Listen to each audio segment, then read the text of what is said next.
ಸೋತಿದ್ದೀವಿ ಅಂತ ಎದುರ್ಕೊಂಡು ಮನೇಲಿ ಕೂತ್ಕೊಳ್ಳೋದು ಬೇಡ. ಬನ್ನಿ ಛಲದಿಂದ ಹೋರಾಟ ಮಾಡೋಣ, ಬನ್ನಿ ಸಮಾಜವನ್ನು ಕಟ್ಟೋಣ.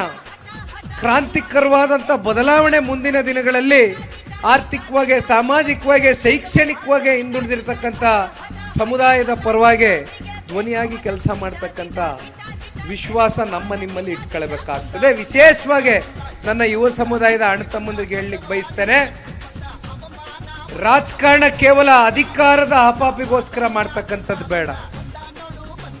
ಸಮಾಜವನ್ನ ಮುನ್ನಡೆಸ್ತಕ್ಕಂಥ ಎಲ್ಲ ಸಾಮರ್ಥ್ಯ ಇವತ್ತು ಯುವ ಪೀಳಿಗೆಗಿದೆ. ಅದನ್ನ ಬೇರೆ ಕಡೆ ವ್ಯರ್ಥ ಮಾಡ್ಕೊಳ್ಳೋದು ಬೇಡ. ಬನ್ನಿ ಜನತಾದಳ ಪಕ್ಷಕ್ಕೆ ತುಂಬ ಹೃದಯದಿಂದ ಸ್ವಾಗತ ಮಾಡ್ತಾ ಇದ್ದೇನೆ ನನ್ನ ಯುವ ಸಮುದಾಯದ ನನ್ನ ಅಣ್ಣ ತಮ್ಮಂದರಿಗೆ. ನೀವು ಕಟ್ಟಿರ್ತಕ್ಕಂಥ ಪ್ರಾದೇಶಿಕ ಪಕ್ಷ ಇದು, ನೀವು ಹರಿಸಿರ್ತಕ್ಕಂಥ ಪ್ರಾದೇಶಿಕ ಪಕ್ಷ, ನೀವು ಬೆಳೆಸಿರ್ತಕ್ಕಂಥ ಪ್ರಾದೇಶಿಕ ಪಕ್ಷ.